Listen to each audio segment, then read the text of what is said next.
The only sound in my corner office was the furious click of my keyboard and the low, insistent hum of San Jose at dusk. Lines of code streamed across my monitor. A digital symphony I conducted. The Smythe account was finally, beautifully, on the brink of closure. A seven-figure contract that would cement my team's roadmap for the next 2 years. My head of engineering, Raj, had just left, grinning like a kid on Christmas morning. You did it, Laura. You actually talked them off the proprietary architecture ledge. Wedded it. I had corrected him, but the thrill was mine. This victory, like all the others, was built on 80-hour weeks, on missed school plays, on a constant, humming anxiety that I was one misstep from being seen as an imposter. A 38-year-old woman in a hoodie holding the reins of a 9-figure product line had to be twice as sharp, twice as prepared. I was. My cell vibrated on the desk, slicing through the focus. The screen flashed. Mom, a flicker of warmth, instantly shadowed by a familiar, grinding guilt. I swiped to answer. Hi, Mom. Mija. I didn't wake the computers. Did I? Her voice, always lighter than it should be given the weight she carried for me. No, you're good. Just finishing up. What's up? Is everything okay? Ethan? Ethan is perfect. Ate all his broccoli. Can you believe it? He's finishing his science poster on, what was it? Volcanic viscosity? Anyway, it's a masterpiece. We're just heading to bed. I heard the fatigue in her voice. The one she'd never admit to. A decade of fatigue. 10 years since my father passed. 10 years since she sold her little house in Fresno and moved into our guest suite in Palo Alto to help when Ethan was a colicky newborn and my career was a rocket finally leaving the launch pad. 10 years of being the unwavering, silent infrastructure of my life. You're a saint, Mom. Thank you for the broccoli, the volcano, everything. I'll be home by 8 tomorrow. I promise. We'll do pizza and that terrible monster movie Ethan loves. Don't you hurry. You conquer your world. We're just fine here. The refrain, her mantra, we're fine. I let her believe I believed it. We hung up, and the silence of the office felt heavier. The guilt was a physical thing, a cold stone in my gut. I could architect cloud infrastructures that served millions. But I couldn't give my mother a single day off without a coordinated military operation involving Michael, whose help was unreliable. Speak of the devil. My personal phone lit up with a text notification. Michael, home. Hey, any movement on the Smythe thing? Dad called. Kyle's popping the question to Brianna this weekend. Big family dinner Sunday. You'll be back for that, right? The stone in my gut hardened. Kyle, Michael's younger brother, 26, perpetually between gigs as a fitness influencer, which seemed to mean posting shirtless gym selfies and living off his parents. And now Brianna, a sweet enough girl who worked at a boutique and, I suspected, had no idea what she was signing up for. I typed back, my thumb's sharp stabs on the glass. Me. Smythe is done. Signed. I'll be back tomorrow night. Dinner Sunday is fine. Michael, home. Great. Dad's really excited.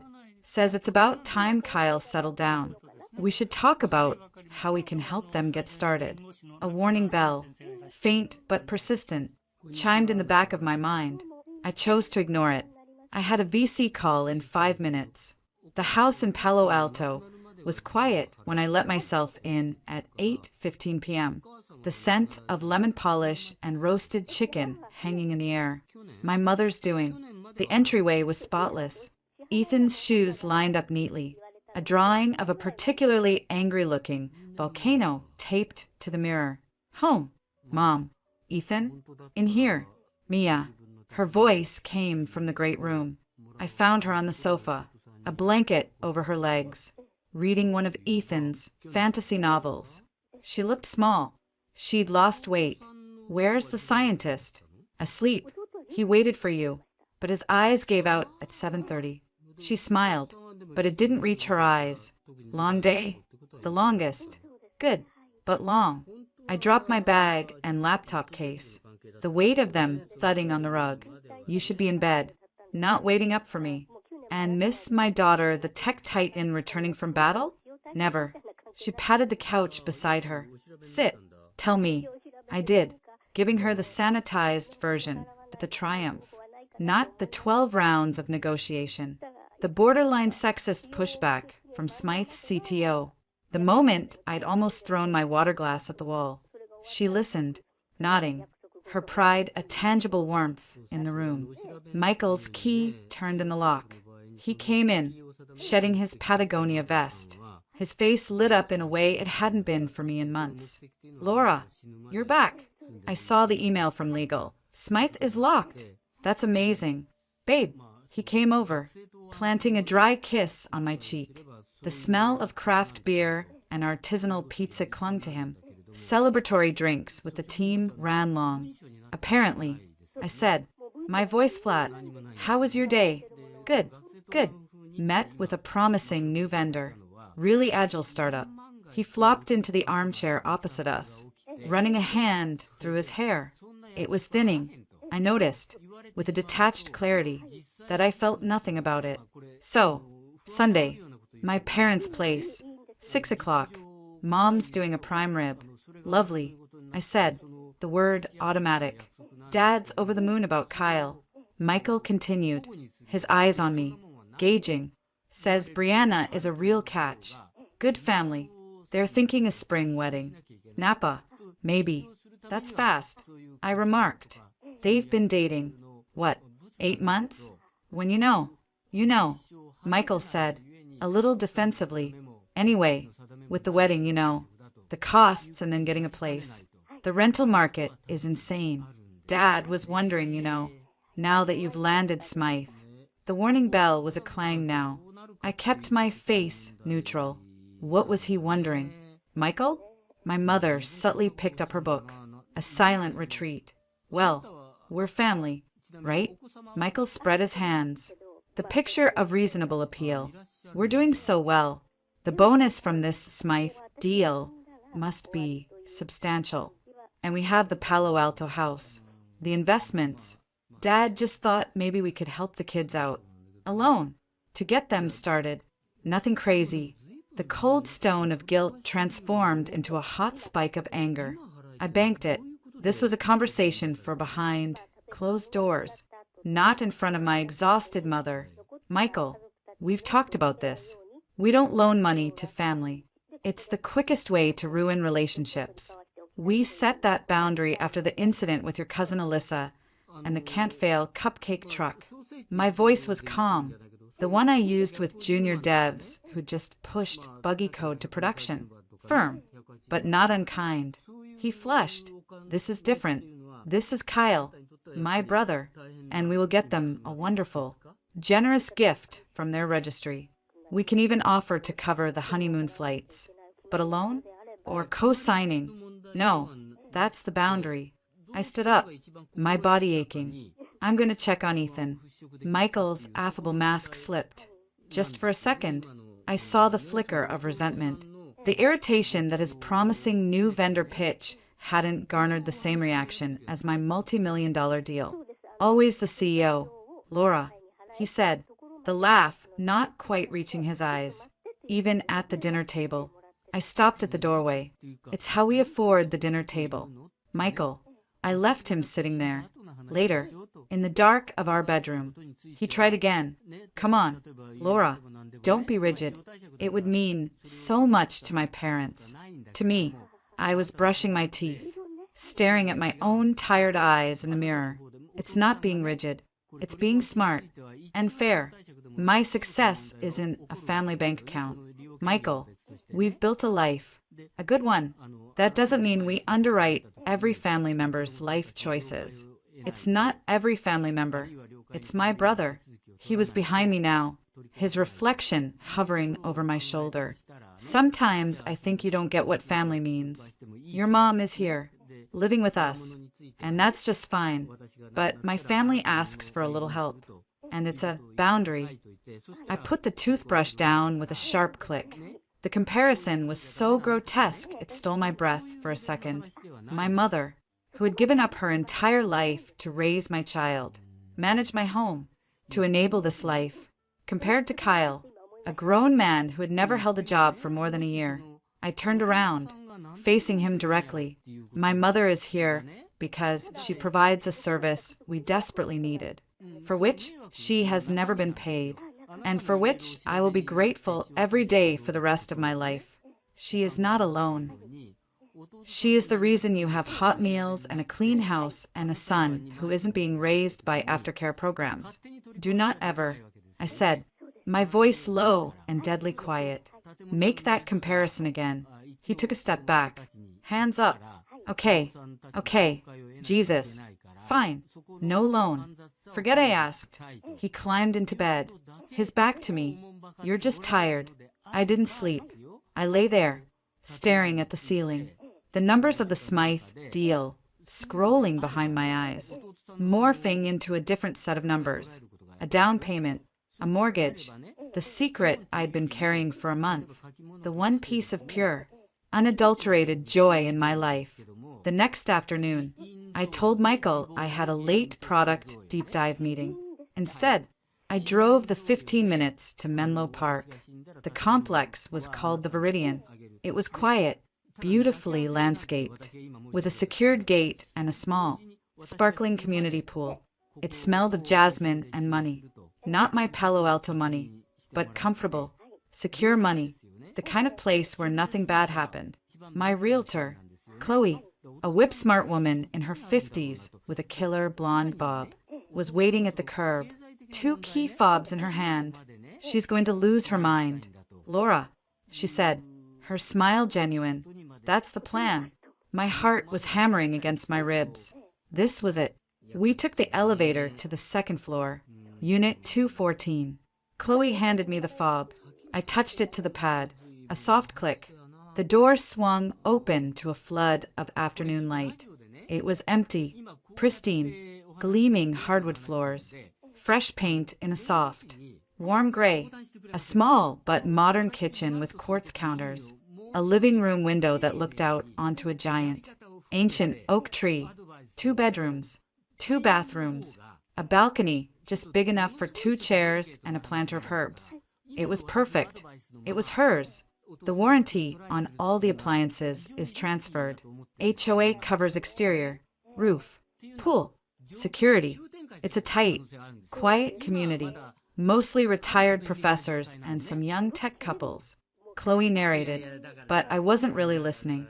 I was seeing my mother here, having her own coffee on that balcony, reading in that square of sunlight on the floor, not tiptoeing around our home, not cleaning up after my husband, not putting her life on permanent hold. It's perfect. Chloe, thank you. No, thank you. It's not every day I get to be part of a gift like this. She pressed the keys, .1 fob. 1 physical dot into my hand. All yours. The deed will be recorded by Friday. It's in your name for now, but the quick claim to move it to hers is all drawn up, ready whenever you want. I closed my hand around the keys, the metal biting into my palm. This was the antidote to the guilt, the only thing that came close to balancing the scales. She gave me my future. I said, my voice thick, this is just a place for her to enjoy hers. I left the Viridian feeling lighter than I had in years. The secret was a glowing coal in my chest, warming me from the inside. I'd tell her after I got back from Austin. I'd bring her here, hand her the keys. I played the moment over and over in my head on the drive home. The packing for Austin was a mechanical exercise. 2 weeks, a critical VC roadshow, the final, make or break, push for the next funding round. I laid out suits, blouses, the uniform of credibility. My mother helped, folding with her precise, efficient motions. You'll be in the heat. Pack the linen blend. It breathes. And don't live on coffee and those sad protein bars. Laura, promise me. I promise. Mom. I hugged her, tight, breathing in her scent of lavender and fabric softener. Hold down the fort. I mean it. Don't let Ethan run you ragged. Michael can handle the soccer carpool on Saturday. She waved a dismissive hand. We'll be fine. You go. Be brilliant. Michael was in the living room, watching a game. I hauled my suitcase to the foyer. I'm off. The documents for the Smythe final transfer are on my desk in the study. Don't forget to sign where I flagged and courier them back to legal by Tuesday. He muted the TV. Yeah, sure. Don't work too hard. He got up and gave me a perfunctory peck on the lips. It felt like a transaction. His phone, face up on the couch, buzzed. A text notification lit up the screen. Mom, Diane. Did you talk to her about Kyle? My eyes snapped to his. He saw me see it, a flash of something. Panic, guilt, irritation crossed his face before he schooled it into bland innocence. Mom's just excited about the engagement, he mumbled, snatching up the phone. The glowing coal of my secret sputtered, buried under a sudden, icy pour of doubt. Talk to her about Kyle, the loan, the apartment. No, he wouldn't. He couldn't. He didn't even know. But he knew I'd just closed a huge deal. He knew I had money coming in. And he knew the pressure his father could exert. Michael, I said, my voice carefully neutral. We're clear on the Kyle thing, right? A gift, not a loan. Crystal clear. Boss, he said, the old resentment flashing in his eyes again before he forced a smile. Have a safe flight. I stood on the porch, the Uber idling at the curb, the keys to Unit 214 burning a hole in my purse. The late afternoon sun was golden, painting our expensive, perfect street in a beautiful, false light, the foundation of our life, so solid-looking from the outside, shifted under my feet, a subtle, terrifying tremor of sand. I got in the car and didn't look back. Austin in February was a shock to the system. 70 degrees and blindingly sunny, a jarring contrast to the coiled tension I'd carried with me from SFO. My hotel room at the W was sleek and impersonal, a perfect echo of my current state of mind. I stood at the window, looking out at the lazy curve of the Colorado River, running through the pre-meeting checklist in my head. Pitch deck, perfected, financial projections, airtight, demo environment, stable. My team was downstairs in the lobby bar, probably nursing a collective nervous energy. I was up here, nursing a deep, unsettled feeling that had nothing to do with venture capital. It was the look on Michael's face as my Uber pulled away. That flicker of panic, quickly masked. Did you talk to her about Kyle? My phone buzzed. A calendar alert. Video call with Ethan, 7 p.m. Central Standard Time. A sliver of normalcy. I grabbed my laptop, smoothed my hair, and pasted on a smile. His face filled the screen. A freckled, grinning moon. Mom, guess what? Grandma let me use the real glue for my volcano. Not the school glue, the toxic-smelling kind from the garage. A landmark achievement. I said, my smile turning real. Is it erupting yet? Tomorrow. We're doing the baking soda and vinegar at breakfast. Grandma said it's a kitchen science exception. His face moved, the camera bobbing as he presumably carried me toward the kitchen. Say hi, Grandma. My mother's face appeared, leaning into the frame. She looked tired, more than her usual end-of-day tired. It was a deep-set weariness around her eyes. Hi, Mia. All settled. Just about. Big day tomorrow. You look beat. Mom, is everything okay?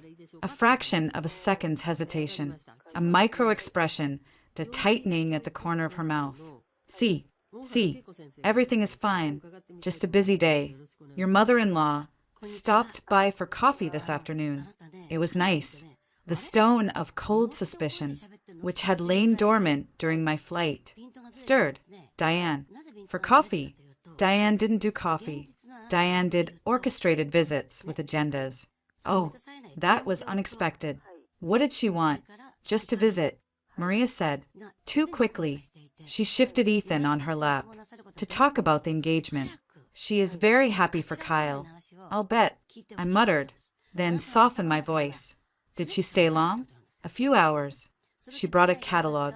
My mother's voice was carefully neutral. A catalog? For furniture. And paint samples. She was asking my opinion on colors. For a guest room, she said.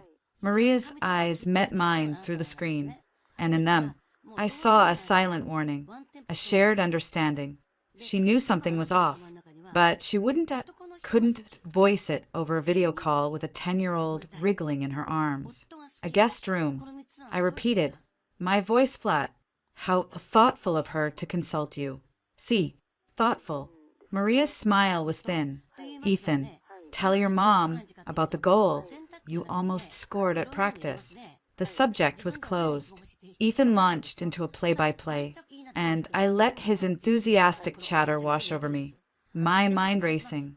Paint samples. Furniture catalogs. For a guest room. In whose house? Diane and Frank's place in San Mateo was a monument to 1990s beige. Frozen in time. They weren't redecorating. Mom, Ethan said, his narration pausing. When are you coming home? Dad says we're having a big party for Uncle Kyle soon. At our house. With a taco guy. My blood went cold. A party? At our house? Ethan nodded, pixelating slightly as the Wi-Fi stuttered. Yep, Grandma Diane said. She and Grandpa Frank were here with Uncle Kyle last night. They were on my iPad for a long time, looking at the map. I wanted to show them my game, but they were all crowded around it. The world narrowed to the bright, blurry image of my son's face. On your iPad? Looking at a map? What map, sweetie? He shrugged, already losing interest. I dunno. It was blue and had little house pictures. They were talking about a commute and a pool. Grandpa Frank said the pool was a nice perk. The glowing coal of my secret in Menlo Park turned to a block of dry ice in my chest. Burning cold. Blue map. Little house pictures. A pool. A commute. The Viridian's website. The complex had a map with unit layouts. It highlighted the community pool. It was a 15-minute commute to the Caltrain station. They weren't looking at paint samples for a guest room in their own house. They were looking at my mother's apartment. My apartment, the one they weren't supposed to know existed. Ethan, baby, I need to speak to Grandma alone for a second. Okay, can you go get Mr. Bun Bun and show me his new bandage? Okay. He scrambled away. The second he was out of earshot, I leaned into the camera. Mom, what is happening? Her composure cracked. Just a little. Laura, I don't know. They have been here 3 times this week, asking questions about you, about your work. Diane kept saying how resourceful you are, how you always find a solution. Frank, he asked about your travel, about how long you would be in Austin. It did not feel like a social visit. Did they ask about me buying anything? A property? She shook her head, confused. No, nothing like that. But, Mija, last night, when they were here with Kyle, Michael was showing them something on his phone. He looked nervous, guilty. When I walked into the room, he put it away quickly. The pieces, jagged and ugly, were trying to fit together in a picture I refused to see. Okay, listen to me. Do not let them in again. If they come over, you are not home. You are busy. You have a headache. I don't care. You and Ethan are to stay out of their way. Understand? Laura, what is going on? Her fear was palpable now. I don't know yet, but I'm going to find out. I love you. I'll call you tomorrow. I ended the call before my own fear could choke me. I sat in the silent hotel room, the Austin sunset blazing mockingly outside. Think, Laura. I opened my laptop, my fingers flying. I logged into our shared family cloud drive, a Dropbox account I'd set up years ago for mortgage documents, Ethan's school records, tax returns. Michael rarely accessed it. I navigated to the main folder, and there it was, a new PDF document, uploaded 2 days ago, a document I had never seen, never created. The file name was innocuous, family_agreement_PDF. I clicked it open. The header made my vision tunnel. Memorandum of Understanding. Temporary occupancy. It was poorly formatted, clearly typed on a home computer. My eyes scanned the text. Each line a hammer blow. Parties. Michael Draper and Laura Sterling Draper. Hereinafter the owners, and Kyle Draper and Brianna Connolly, hereinafter the occupants. Property. The residential unit located at 214 Viridian Lane, Menlo Park. CA. Term. A period of 18 months, commencing March 1st, commencing upon the marriage of the occupants, with option to renew upon mutual agreement. Consideration. Occupants shall pay a monthly sum of $1 to the owners, reflecting the familial nature of this agreement. Occupants shall be responsible for all utilities and incidental charges. Purpose. To provide the occupants a suitable residential foundation as they begin their marital life. Utilizing underused family asset. I stopped reading. A white noise roar filled my ears. Underused family asset. They were giving away my mother's apartment. My secret. The one thing I had done purely for her. They had found it. They were giving it away. For $1 a month. Michael, my husband, he had to have shown them. He must have found the paperwork, the keys, something. This document, it was a fantasy, a delusion. It had no legal standing. But the intent behind it was a betrayal so profound I couldn't breathe. My phone rang. It was Michael. The sound was like a shriek in the silent room. I answered. I didn't speak. Hey, how's it going down there in the land of breakfast tacos? His voice was too bright, too forced. What is the document in the Dropbox? Michael? My voice was a stranger's. Cold, dead calm, silence, then a nervous laugh. Oh, that's nothing. Dad was just spitballing some ideas. You know how he gets. Thinks he's a lawyer because he watches Judge Judy. Spitballing. He spitballed a legal document gifting a property he doesn't own to his son? A property he shouldn't know exists? My calm was cracking. How do they know about the apartment? Michael? Another pause. Longer this time. I could hear the blare of a TV in the background. A sports channel. Look, Laura, it's not a big deal. Mom was helping me look for a birthday gift for you last week, and she saw the folder from the title company on the desk in the study. It was an accident. A lie. A stupid, transparent lie. My mother-in-law, Diane, helping Michael shop for me? Diane's idea of a gift was a scented candle from a church fair, and the folder hadn't been on the desk. It had been locked in my filing cabinet. The only other person with the key was him. You went into my filing cabinet. You took private, legal documents pertaining to my separately held asset, and you showed them to your parents. I stated it as fact. Our lives. Laura, the false cheer was gone, replaced by defensive anger. It's not just your asset. We're married. Everything is ours. Not this. The prenup is very clear on that. Michael, as is the fact that I bought it with the earnings from my IPO stock, which is separate property. You know this. You signed the papers. I took a shuddering breath. Why would you do this? His voice dropped, wheedling now. Because they're family. Laura, Kyle is desperate. Brianna's parents are being jerks about the whole thing, saying they won't help unless he has a stable place to live. This solves everything. Your mom doesn't need it right now. She's happy with us. It's just sitting there empty, wasting money. We can help my brother, and it costs us nothing. Costs us nothing. The words echoed in the hollow space where my trust used to be. It costs my mother her security. It costs me my promise to her.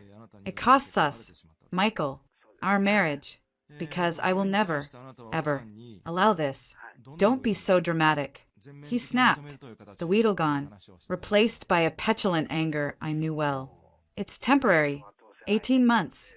Your mother won't even notice. She's healthy as a horse. She's not going to drop dead tomorrow. She can wait. There it was. The casual cruelty. Laid bare. She's not going to drop dead tomorrow. Why mother's decade of unpaid. unending labor reduced to an inconvenience, a delay in his brother's shotgun wedding plans. The white noise in my head crystallized into a single, laser-focused point of absolute zero. All emotion bled out. I was pure, glacial logic. The apartment is not yours to give. Michael, it is not your family's to occupy. If anyone sets foot in that property without my explicit, written permission, I will have them arrested for trespassing. Do you understand me? You're being unreasonable. He shouted. This is what family does. No, I said, my voice quiet and final. This is what parasites do. Stay away from my property, and stay away from my mother. I hung up. My hands were steady. I opened my contacts and found the number for Chloe, my realtor. She answered on the second ring. Laura, everything okay? You sound. Chloe, I need you to listen very carefully. The apartment on Viridian Lane. I need you to go there tomorrow. First thing, I need you to change the locks, the codes, the keys, everything. I will email you formal authorization right now.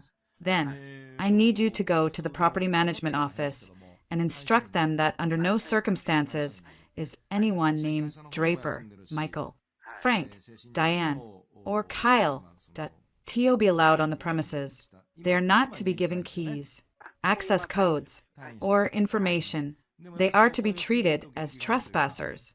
Do you understand? Chloe, to her credit, didn't miss a beat. The professional warmth vanished, replaced by cool efficiency. I understand. Changing locks, barring all Drapers. Consider it done. Do I want to know what happened? My husband tried to gift it to his brother.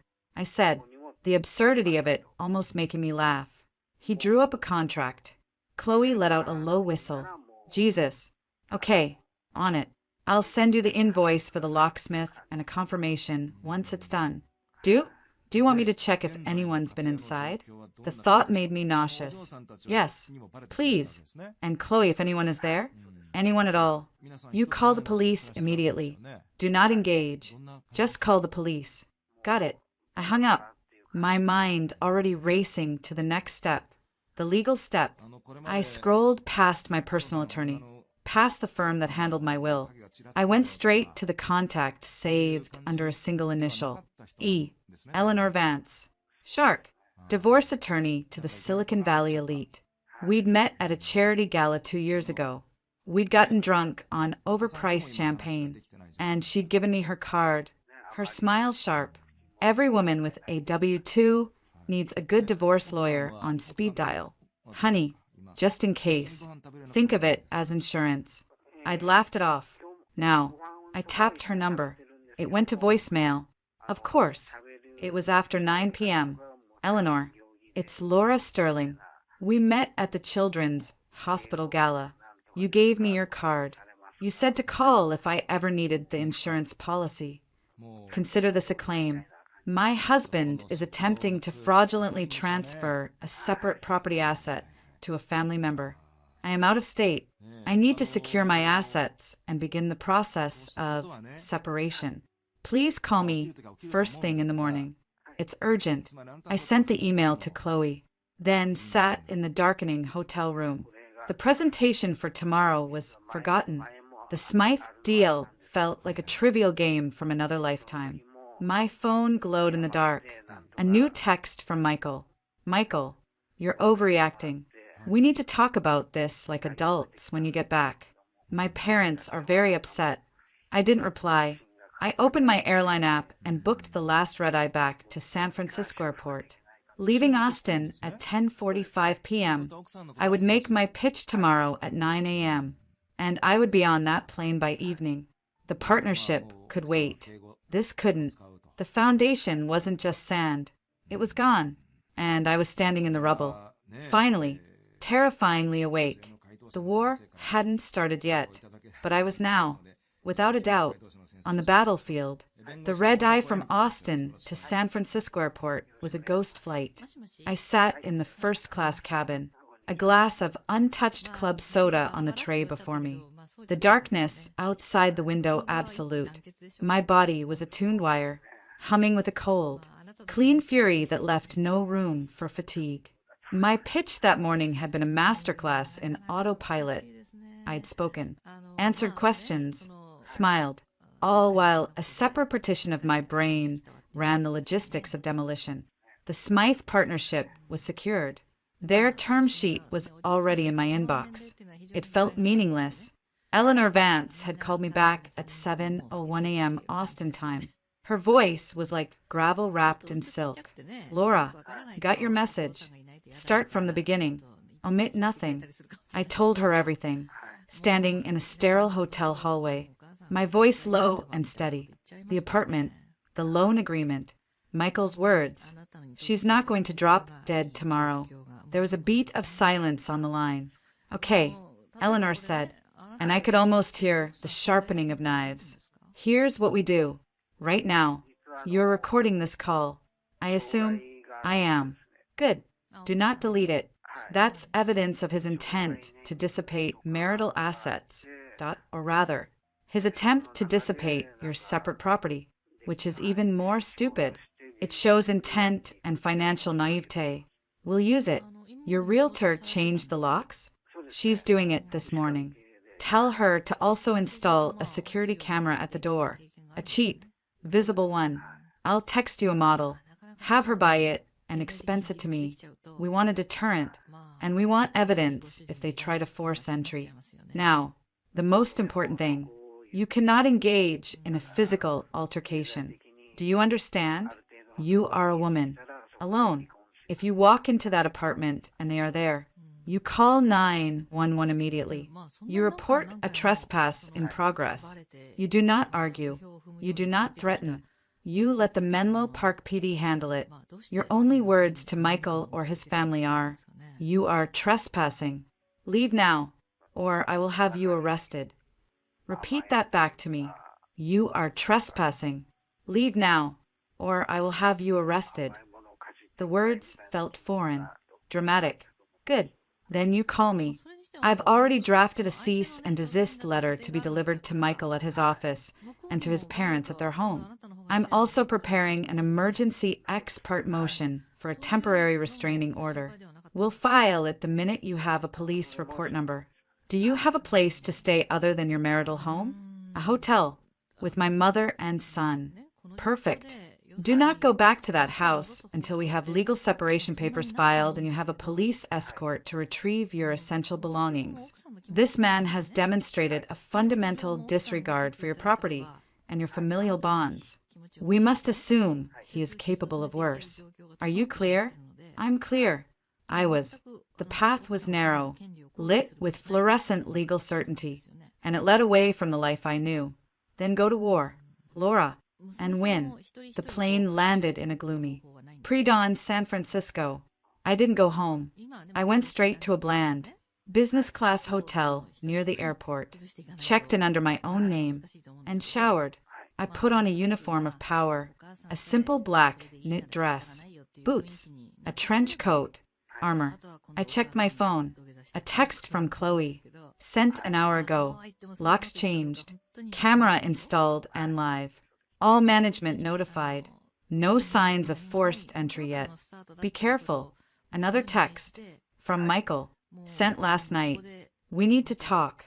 This is getting out of hand. My parents are at the apartment just to measure for curtains.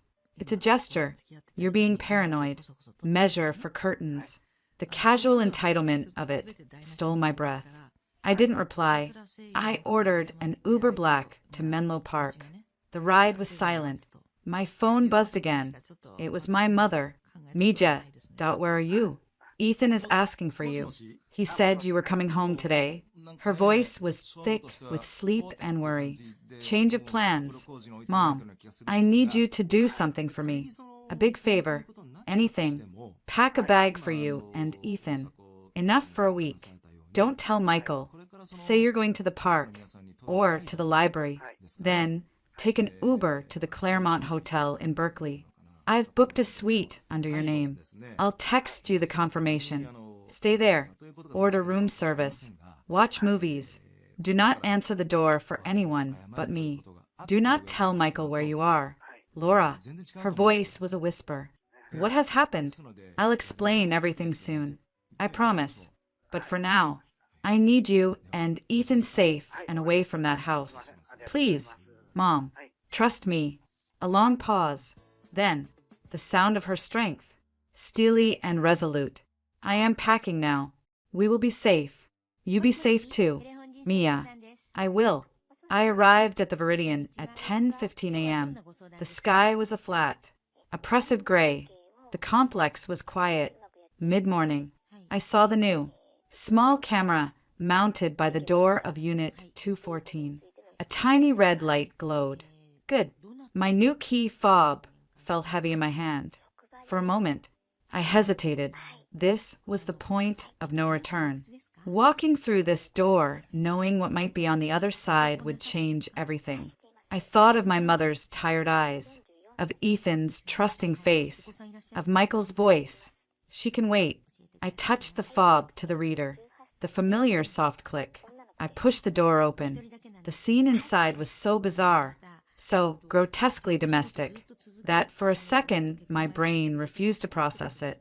Diane Draper, my mother-in-law, was standing on a step stool in the middle of the empty living room, holding up one end of a hideous, gilded curtain rod. The curtains themselves were a ghastly chintz floral pattern, something that belonged in a Las Vegas retirement home. Circa 1987.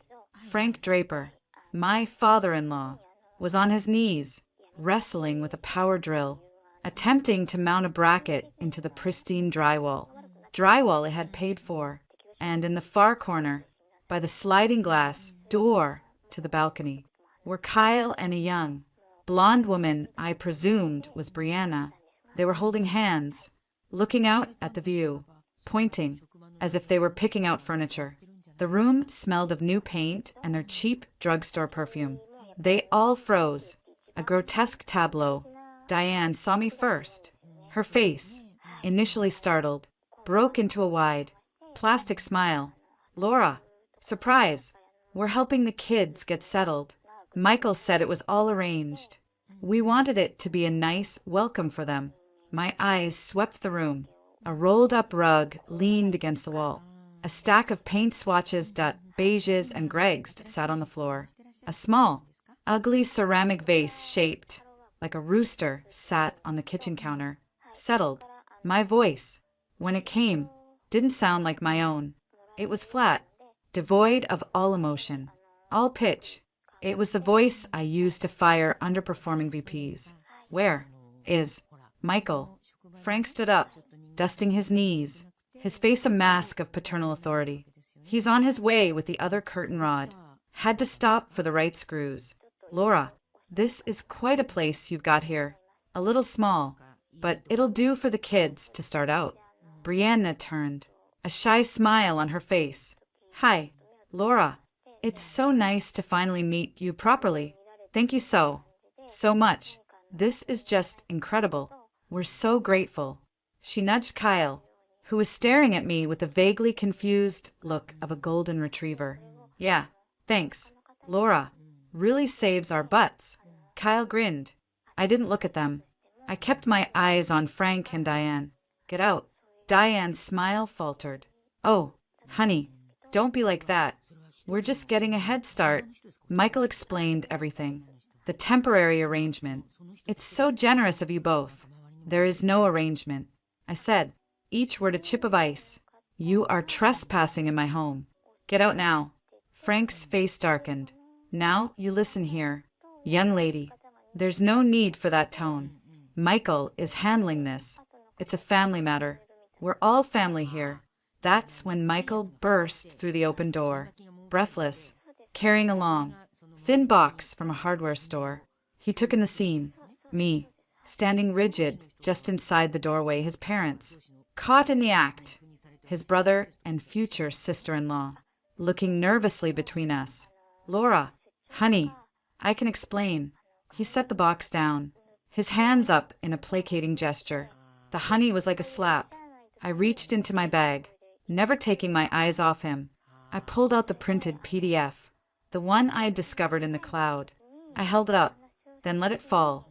The pages fluttered to the floor at his feet. Explain this. He looked down, his face paling. It's not what it looks like. It's a draft. Dad's draft. It's just temporary. Kyle's in a bind. We have the space. Your mom's fine at our house. She doesn't need this yet. The words tumbled out. The same pathetic excuses from the phone call. Diane climbed off the stool, her voice taking on that wounded, manipulative tone I knew so well. Really, Laura, be reasonable. Family helps family. We're all pitching in. She gestured to the curtains. Maria is so robust. She's so happy with you. She'll be fine for a few more years in your guest suite. This is for the children. She said it as if Kyle, a grown man, was a toddler. The rage, which had been a cold, contained fire in my chest, began to melt the ice. But I held it. I waited. Michael, seeing my silence, misinterpreted it for hesitation. He took a step forward, his voice dropping, trying to sound reasonable, man to man. But the undercurrent was pure, wheedling entitlement. Look, Laura, it's done. The family has decided. My brother needs it. Your mother is healthy. He paused, and then he said the words that would echo in the silent chambers of my soul forever. He shrugged, a gesture of profound dismissal. She's not going to drop dead tomorrow. She can wait. There it was, the utter devaluation of a human being, of her love, her labor, her sacrifice, reduced to a logistical inconvenience. She can wait. The last thread of anything I had ever felt for this man. Pity. Residual affection. Shared history. Snapped. I didn't scream. I didn't cry. I felt my lips curve into a smile. It wasn't a pleasant smile. It was the grim, joyless smile of a predator finally unleashed. I reached into my coat pocket and pulled out my phone. I opened the voice memo app, which had been recording since I'd left the Uber. I held it up, the red recording light facing him. Say that again. Michael, I said, my voice dangerously quiet. For the record, say how my mother's sacrifice means nothing. Say how her home is yours to give away. Say, she's not going to drop dead tomorrow. Say it. His face went from pale to ashen. What are you doing? Stop that. Are you recording me? He lunged for the phone. I took a swift step back, out of his reach. I am documenting a trespass and an attempted theft of my separate property. You're all on the record. I looked at Diane, at Frank, at the clueless young couple. All of you. Frank dropped the drill. It hit the hardwood floor with a thud. You deceitful little bitch. Give me that phone. No, I said. Then I did what Eleanor Vance had told me to do. I didn't engage. I lifted the phone to my ear, my thumb already hovering over the call screen. I dialed 911.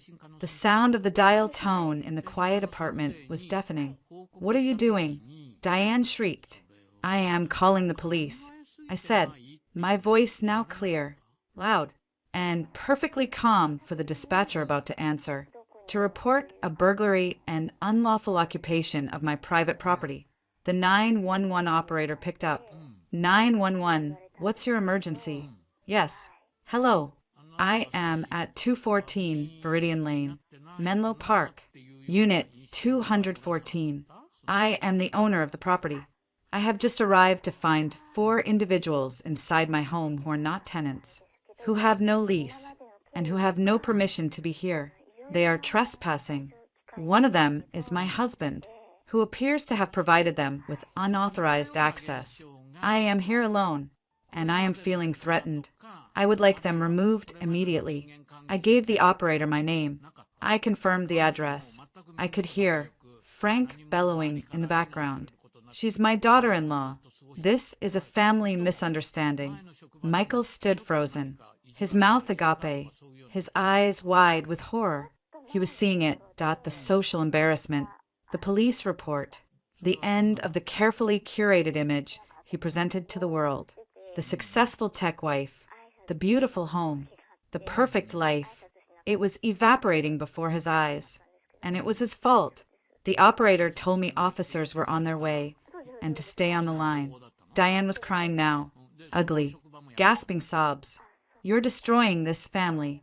After everything we've done for you, we welcomed you. We treated you like a daughter. You treated my mother like a servant. I said coldly, the phone still to my ear. And you treat me like an ATM. The bank is closed. In the distance, the faint but unmistakable wail of sirens cut through the morning air. The sound seemed to break something in Kyle. Dude, what the hell? You said it was cool. You said she agreed. Shut up. Kyle, Michael hissed, finally finding his voice. It was strangled with panic. He looked at me, and the anger melted into sheer, gut-wrenching terror. The sirens were getting closer. Laura, no, please. He took a step toward me, his hands out, pleading. I'm sorry. I'll make them leave. We'll leave right now. Just don't do this. Please. His bravado, his resentment, his petty arrogance, all of it was gone. Stripped away. What was left was a scared, weak man facing the consequences of his own avarice. The sirens were right outside now.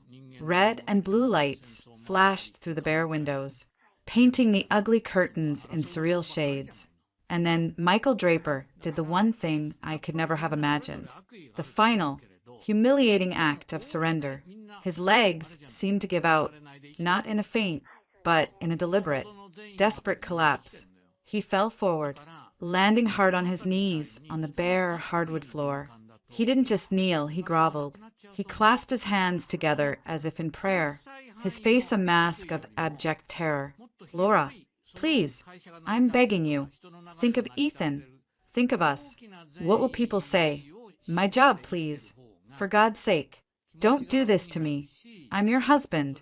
I looked down at him, the man I had shared a bed with, a child with, a life with for over a decade. He was a stranger, a pitiful, kneeling stranger trying to avoid the repercussions of his own betrayal. I heard heavy footsteps in the hallway, a sharp knock on the open door. I stepped back, away from his grasping hands, my movement clean and final. I turned to the two uniformed Menlo Park police officers standing in the doorway, their faces professionally neutral, taking in the scene, the weeping older woman, the furious older man with a drill, the confused young couple, the groveling man on the floor, and me, standing straight-backed in the center of it all, phone in hand. My voice, when I spoke to them, was clear, calm, and carried the absolute, unassailable authority of truth and ownership. Officers, thank you for coming. I am Laura Sterling. This is my property. The title is in my name alone. These individuals are trespassing. They have no lease, no permission to be here. I want them removed immediately. I paused, then gestured to the man still kneeling on the floor.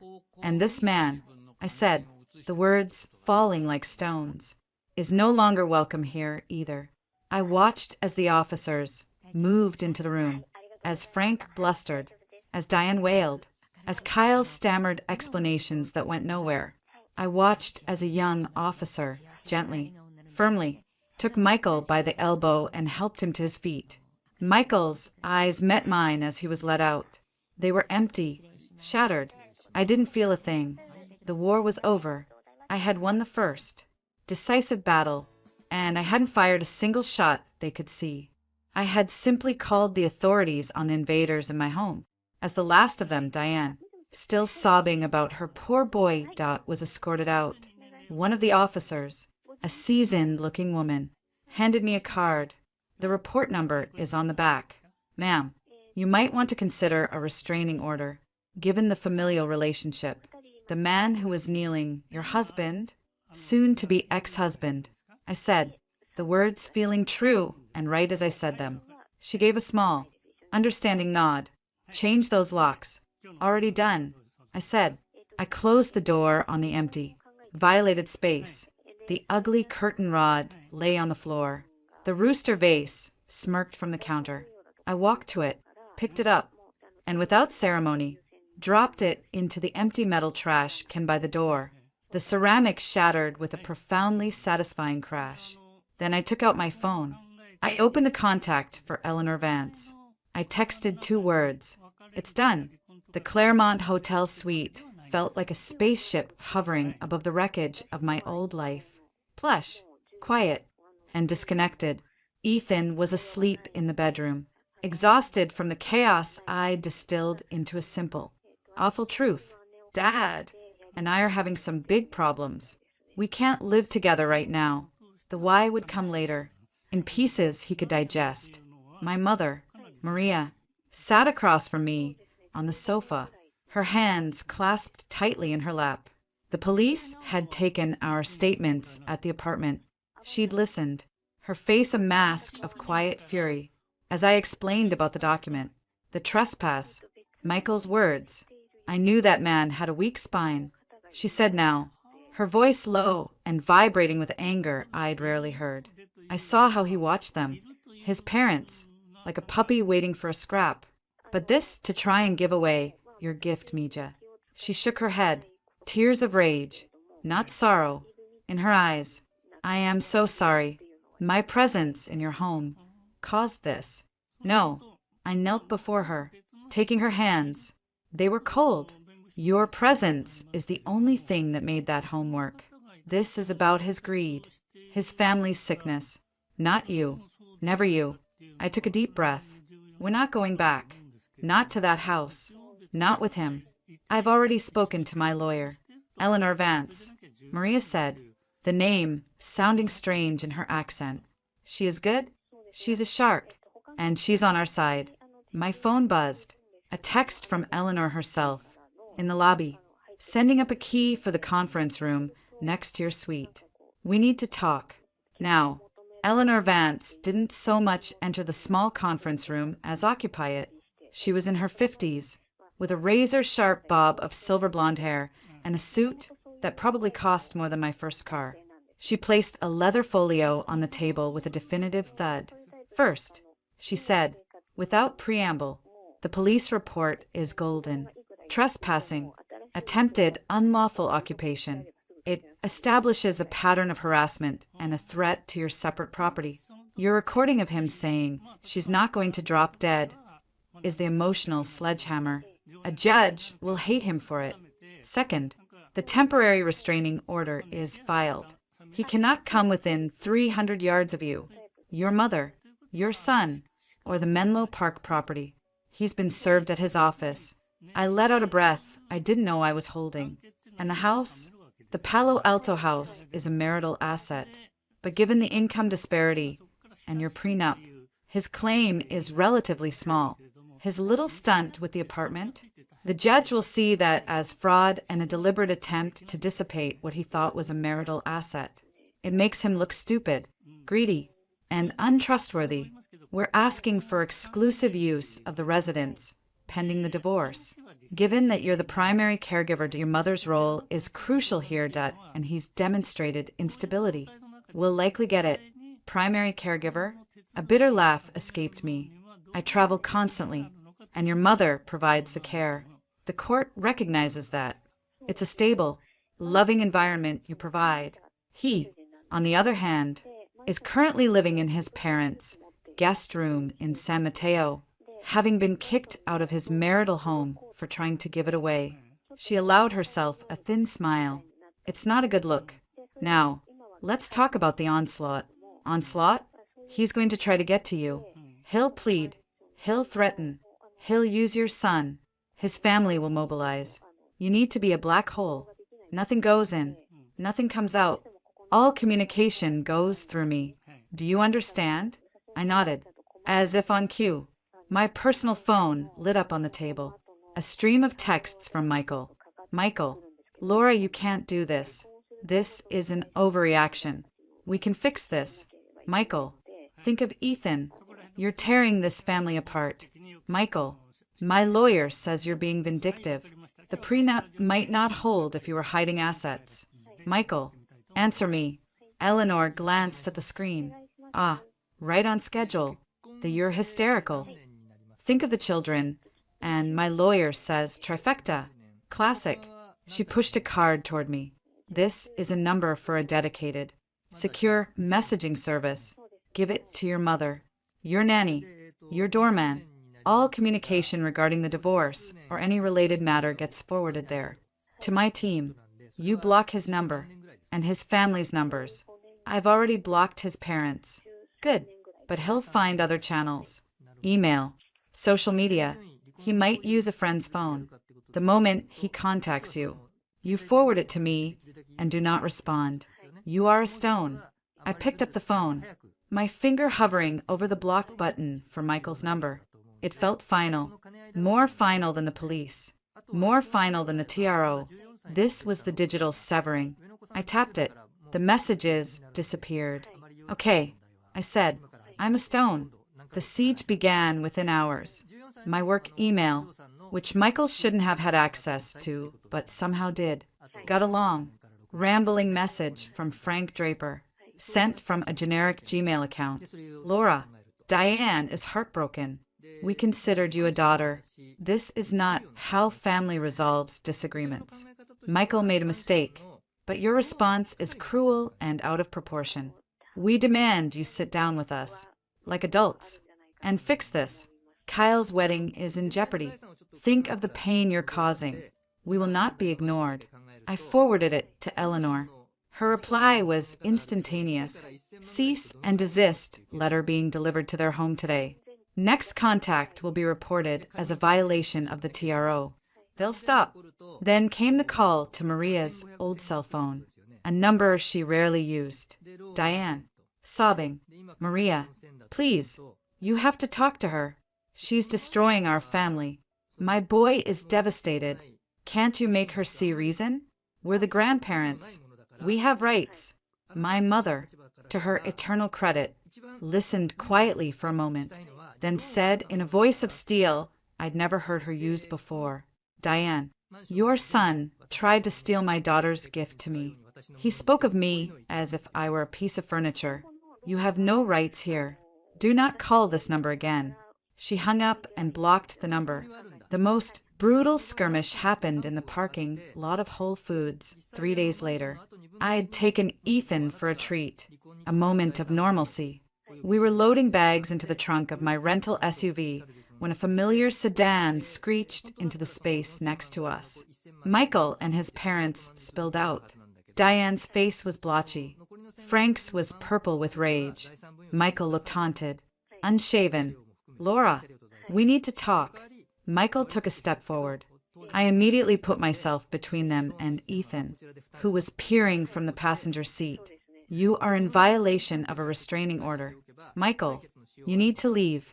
Now, that's my son in that car. He shouted, pointing. You can't keep me from my son. Our court-ordered time is Saturday at 10 a.m. This is Wednesday. You are harassing me. Leave, or I call the police. I already had my phone out, recording. My voice was flat, the way Eleanor had coached me. No emotion, just facts. Frank stepped up, his finger jabbing the air. You vindictive little witch.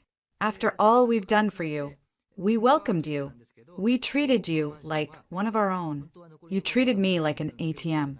I said, not raising my voice. And you treated my mother like domestic help. Now get back in your car and leave, or I will have you arrested for violating a court order. Again, Diane wailed. Aloud, performative sound. You're hurting everyone. Look at what you're doing to this family. People were staring. I didn't care. I held up my phone. The camera pointed at them. This is being recorded. Your every word. Your presence here, within 300 yards of me and my child, is a violation. The police are on speed dial. Your move. Michael looked from my face to the phone, to the curious, disapproving stares of other shoppers. The fight drained out of him, replaced by a look of utter defeat. He thought a public scene would shame me into submission. Instead, it was shaming him. Come on, he muttered to his parents, shoulders slumping. Let's go. They left, Frank still muttering, Diane crying into a tissue. I got into the driver's seat, my hands shaking only slightly. Ethan was silent, his small face pale. Mom, Why is Dad so mad? I took a deep breath.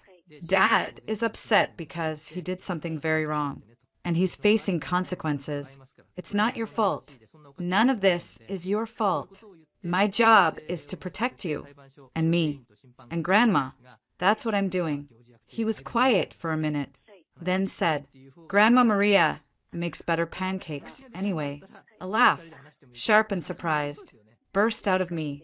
Yeah, I said, tears pricking my eyes for the first time. She really does. A week later, we moved, not back to the house in Palo Alto, which sat empty and cold, a museum of a failed life. Eleanor had secured a beautiful, fully furnished rental in a gated community in Hillsborough. It was safe, secure, and had no memories. The same day, I took Maria to the Viridian. I'd had a cleaning crew scour the place, removing every trace of the drapers. The ugly curtains were gone. The rooster vase was landfill. The walls were repainted in the soft gray she loved. I handed her the key, not the fob, the physical, brass key. It's yours, Mom. Free and clear. I paid off the mortgage. The deed is in your name. No one can ever touch it. She didn't cry. She walked through the empty, sunlit rooms, her hand trailing along the walls. She stood on the balcony, looking at the oak tree. Finally, she turned to me, her eyes shining. It is too much, Mia. It's not enough, I said, my voice thick. It will never be enough. We ordered takeout and ate on the floor. It was the most peaceful meal I'd had in months. That night, back in the rental house, after Ethan was asleep, I got the call from Eleanor. They folded, she said, and I could hear the smirk in her voice. Michael's lawyer just called. They'll accept the settlement. He gets his 401k, his car, a small cash payout to buy out his minimal equity in the house, spousal support for 24 months, at the minimum statutory level, standard custody schedule every other weekend, one weeknight. He's waving the white flag. He wants it over. I looked out the window at the dark, quiet street. No Draper family drama. No simmering resentment. Just peace. Tell him I'll see him in court for the final hearing. I said, I want a judge to say it's over. I want it on the record. That's my girl. Eleanor said, I'll set the date. I ended the call. The relief was a physical wave, so powerful it made my knees weak. I sank into a chair. It was almost done. My phone buzzed again. A new email. The sender address was a jumble of letters.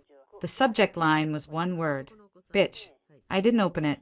I just forwarded it to Eleanor's secure server. The war wasn't over, but I had just won a major battle, and for the first time, I was the one in the fortified position, looking down at the besiegers from a wall they could not scale. The Santa Clara County Family Court building was a monument to human misery, dressed in beige linoleum and fluorescent lights. I sat beside Eleanor Vance at the petitioner's table, my back rod straight in a simple navy Alexander Wang dress. Armor. Michael sat 20 feet away with his attorney, a weary-looking man named Alan, whose suit was shiny at the elbows. Frank and Diane were in the first row of the gallery, radiating hostility like a toxic fog. My mother, Maria, sat directly behind me, a silent fortress of support. The purpose of today's hearing was temporary orders, custody, support, who got to live in the house. It was a procedural skirmish, but Eleanor had warned me it would set the tone for everything to come. Remember, she'd said in the hallway just minutes before, you are the stable, reliable parent, the provider. He is the unstable party who attempted fraud. Let the facts speak. Your only job is to look like the adult in the room. Judge Henderson, a woman in her 60s with sharp eyes and no-nonsense gray hair, took the bench. We're here on Sterling versus Draper, she said, her voice dry. Petitioner's request for temporary exclusive use of the marital residence, primary physical custody, and temporary child and spousal support. Respondent opposes. Counsel, you may begin. Alan stood up, clearing his throat. Your Honor, my client, Mr. Draper, is a devoted father who has been suddenly and cruelly locked out of his home and his son's life. The petitioner, Ms. Sterling, has used her considerable financial resources to escalate a simple marital misunderstanding into a legal war. She is a workaholic, frequently traveling, who has historically relied on her own mother for the day-to-day care of the child. My client has been involved. Present father. This request for exclusive use of the home and primary custody is punitive, not in the child's best interest. I kept my face a calm mask. Workaholic, the old, gender dagger, polished and ready. Eleanor stood, not bothering to approach the podium. She just turned slightly toward the judge. The picture of casual confidence. Your Honor, with respect to my colleague, this isn't about a misunderstanding. It's about a pattern of deceit and a profound failure of judgment. My client is the child's primary caregiver, supported by her mother, Ms. Maria Flores, who has lived with the family for a decade, providing a stable, loving, and consistent home environment, an arrangement that allowed both parents to work. The respondent, however, has recently demonstrated instability. She picked up a remote. A screen flickered to life. Respondent's instability is best evidenced by his recent attempt to unlawfully give away my client's separate property, the retirement gift for her mother, Tio, his brother. I submit petitioner's Exhibit A, a document drafted by the respondent's father titled Memorandum of Understanding, conveying the property for $1 a month. Alan was on his feet. Objection. Relevance. This is a domestic issue, not a property dispute. It goes to judgment and character. Your Honor, Eleanor said smoothly, and to the respondent's willingness to uproot the child's living environment on a whim. Overruled. Judge Henderson said, her eyes on the document. I'll allow it. Continue. Thank you. The respondent was confronted by my client at the property. His justification for this attempted act, Eleanor pressed a button on the remote, is best heard in his own words. The courtroom's tinny speakers crackled to life. My own voice, cold and clear. Say that again, Michael. For the record, say how my mother's sacrifice means nothing. A pause. Then, Michael's voice, petulant, dismissive, echoing in the silent chamber. She's not going to drop dead tomorrow. She can wait. A gasp, sharp and loud, came from the gallery. Diane. I didn't turn around. I kept my eyes on the judge.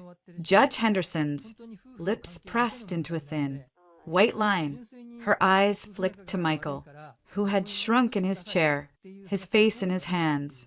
Eleanor let the silence hang for 3 full seconds before turning off the recording. That, Your Honor, is the respondent's view of the woman who has raised his child, kept his home, and enabled his lifestyle, a woman whose security he was willing to gamble for his brother's convenience. This is the judgment he brings to parenting.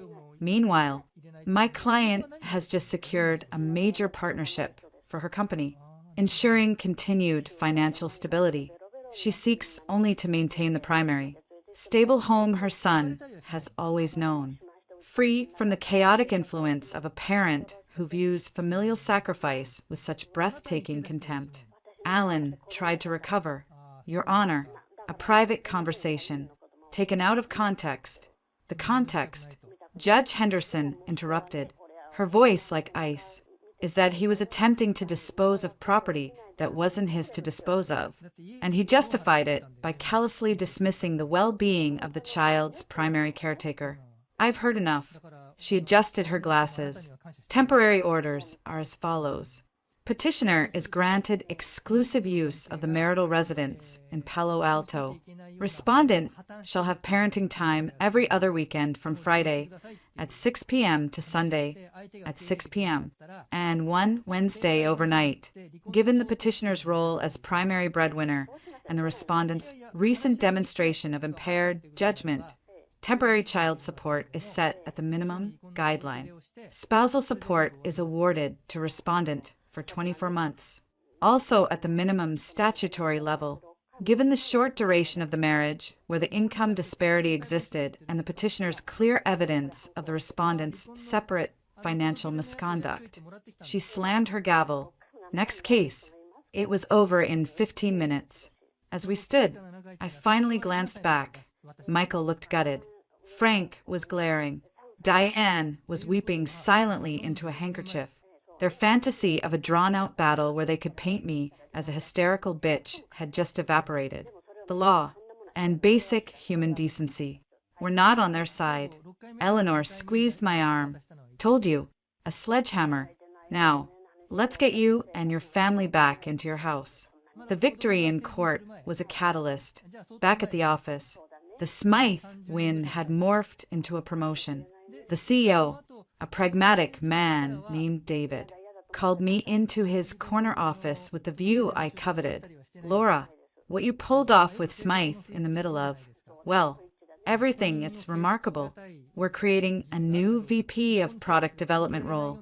It's yours, a seat on the leadership team, a direct report to me, and the compensation package that goes with it. He slid a paper across the desk. The numbers made my temporary spousal support payments look like a rounding error. I thought of Michael's promising new vendor, of his resentment. Thank you, David. I won't let you down. I know you won't. That's why it's yours.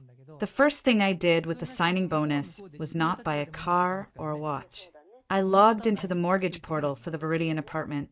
I entered the payoff amount, a number I now could erase without blinking, and clicked submit. The transaction cleared instantly. That weekend, I took Maria to the apartment. I handed her not the keys, but a single piece of paper, the recorded deed, now bearing only her name, Maria Flores, and the stamp, lien released in full. She read it slowly, her fingers tracing the words. Mija, this is too much. It was always meant to be yours. Now it truly is. No bank, no ex-husband, no one. Yours. I hugged her, feeling the slightness of her frame, the immense strength within it. No one can ever touch it. The Draper family collapse was a public, pathetic thing. The scandal, as Diane called it, followed Michael to his conservative marketing firm. The combination of the restraining order, the court loss, and the whispered details about the eviction and the recording made him a pariah. He wasn't fired. He was managed out. His last day was a Friday. He showed up for his weekend with Ethan smelling of stale beer and self-pity. Brianna, Kyle's fiancée, got cold feet. The wedding was postponed indefinitely. Rumor had it, via a gossipy mutual acquaintance, that Brianna's parents had gotten wind of the family drama and urged their daughter to reconsider marrying into what they called a nest of grifters. Kyle moved back into his parents' house. The three of them now locked in a bitter, shrinking world of mutual resentment. I learned all this at a distance, through Eleanor's crisp summaries. My own life was expanding. I moved us out of the rental and into a stunning, modern farmhouse in San Carlos. It had a big yard, a tree house, and no memories. The first night, after the movers left, Ethan and I sat on the floor of his new, starry wallpapered room, surrounded by boxes. Mom, he asked, assembling a Lego spaceship. Dad says you took all the money and made Grandma and Grandpa Draper sad. The old anger flared, but I banked it. This was the real battlefield. I put down the book I was shelving. Come here, buddy. He scooted over. Ethan, adults sometimes say really hurtful things when they're scared or when they've done something wrong. The truth is, I worked very, very hard to earn the money that takes care of us. Dad has his own job and his own money. I used my money, from my job, to buy Grandma Maria a thank you gift for all her help. Dad tried to give that gift to Uncle Kyle without asking me. That wasn't fair, and it wasn't right. My most important job is to protect you, and me, and Grandma Maria. That's what I'm doing. The money stuff is just grown-up problems. It's not your fault, and it's not about making people sad. It's about making things fair and safe. He processed this, his brow furrowed in a way that reminded me of my own focus. So, Grandma's gift is safe? It's very safe, and she's very happy. He nodded, seemingly satisfied. Okay, can we get a dog? I laughed, the tension breaking. We'll see. Let's get the Legos picked up first. A month later, I hosted a housewarming. It wasn't big. My team from work, Raj, Chloe the realtor, a few other close friends. Maria cooked a feast. The house was filled with light and laughter, the kind that wasn't forced or performative. As the sun set, I stood on the deck with a glass of wine, looking at the hills. My phone buzzed. A text from Eleanor. Eleanor, they've caved. Full settlement offer on your terms. He keeps his 401k and his car. Walks away from the house equity. Minimum support. Standard custody. He wants it over. He's broken. I looked at the message, then at the party inside. My mother was teaching Raj how to make her signature salsa. Laughing. Ethan was showing Chloe his new room. I typed back, my fingers steady. Me. Tell him I'll see him in court for the final hearing. I want the judge to dissolve it. I needed the official record. The judge's gavel making it real. I needed to hear the words. Eleanor, that's my girl. I'll set the date. I put the phone away and went back inside. The ascent wasn't about revenge. It was about rising to a place where the people who tried to pull you down were so far below. They weren't even a speck in the rearview mirror anymore. I was almost there. The final hearing was shorter than a coffee break. The same beige courtroom, the same fluorescent glare. Michael, flanked by his deflated lawyer Alan, looked like a photocopy of a man. Faint, insubstantial. He wouldn't meet my eyes. Our lawyers approached the bench. A whispered consultation with the clerk. There was no testimony, no argument, just the dry, administrative click-clack of the clerk's keyboard. Judge Henderson peered over her glasses. The court has reviewed the stipulated settlement agreement in the matter of Sterling versus Draper. Petitioner, respondent, you understand the terms as read into the record? Division of assets, custody schedule, support obligations? Yes, Your Honor, I said, my voice clear in the quiet room. Yes, Michael mumbled, staring at the table. Very well. The marriage is dissolved on the grounds of irreconcilable differences. Decree will enter today. Good luck to you both. Next case. The gavel fell. It was over. Alan gathered his papers quickly, whispered something to Michael, and all but fled.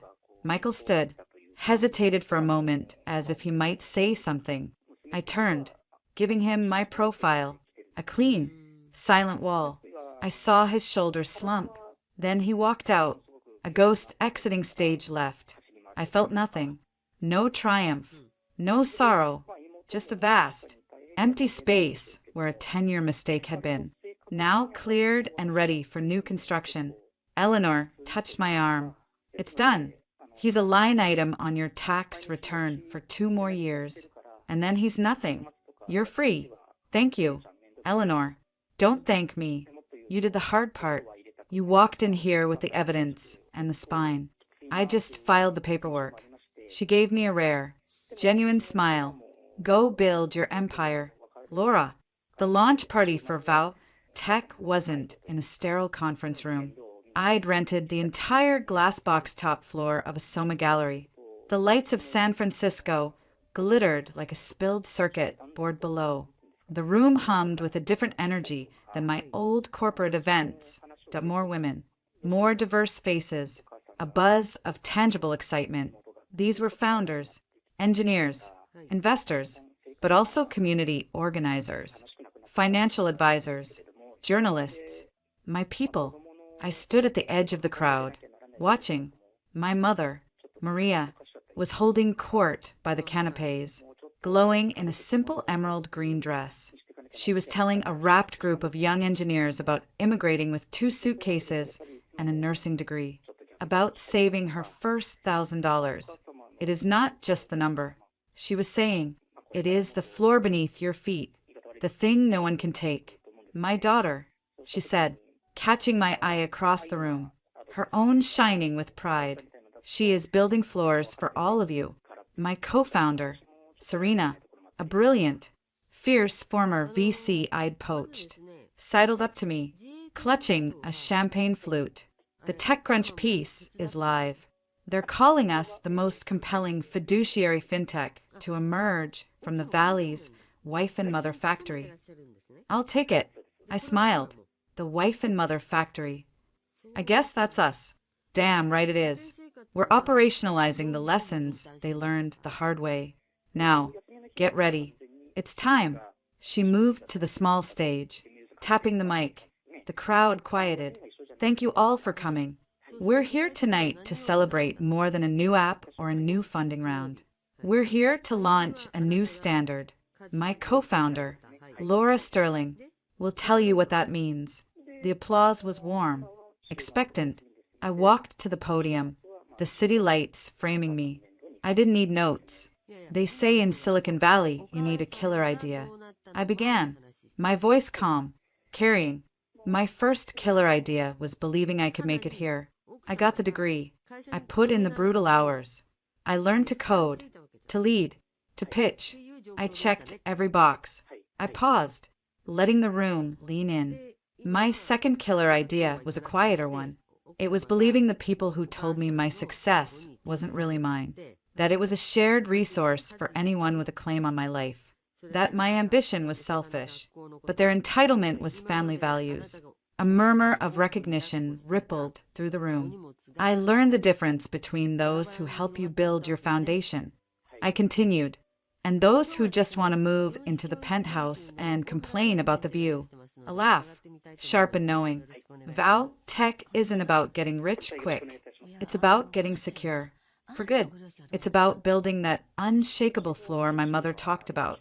It's legal tools, financial planning, asset protection, that all the unsexy, vital stuff that often gets ignored until it's too late. We're not just managing your money. We're helping you fortify your life. I looked straight at the media section, at the cameras. So, to every woman who's been told she's too much, too ambitious, too careful, too rigid with her boundaries, that this is for you. Your foundation is yours to build. And we're here to be your tool belt. The applause was thunderous. As I stepped down, hands reached for me, voices offering congratulations. But I moved through the crowd with a single purpose. Until I found Maria, I hugged her tight, the smell of her perfume cutting through the champagne and ambition. You were amazing, Mom. No mija, she whispered in my ear. You were. You took the hard thing and you made it into something good for everyone. I have never been so proud. Later, as the party wound down, my phone buzzed. A notification, not from a person, but from an app. Techstars annual list.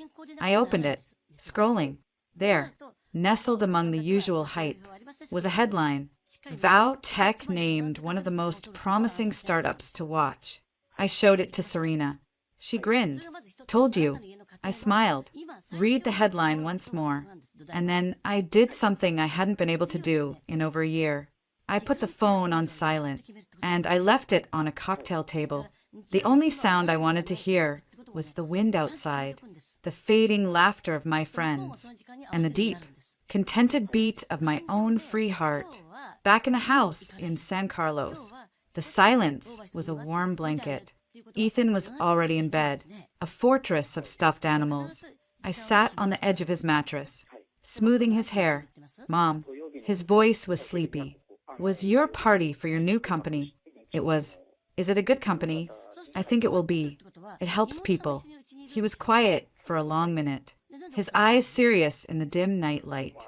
Mom, yeah, buddy, are you happy? The question, so simple, so profound, hit me in the center of my chest. I thought of the cold fury in the Menlo Park apartment, the hollow victory in the courtroom, the exhausting, meticulous work of rebuilding. I thought of this house, of my mother's safe in her own home, of the stage tonight, of the silent phone downstairs. I leaned down and kissed his forehead. Yes, baby, I whispered. the truth of it filling me up. I am finally, completely happy. Downstairs, I poured 2 glasses of Cabernet and carried them out to the deck. Maria was already there, wrapped in a shawl, looking at the stars over the dark hills. I handed her a glass and sat beside her. We didn't clink glasses. We didn't toast. We just sat in the quiet, the peace settling around us like the cool night air. The vow that the promise to protect what we'd built, to honor the sacrifice, to live a life on our own terms that wasn't something spoken anymore. It was in the deed to her apartment, in the code of my company, in the safety of my son's sleep. It was in the soil of this new life, already taking root. The war was over. We had won. And this quiet, this safety, this unshakable peace was the spoils.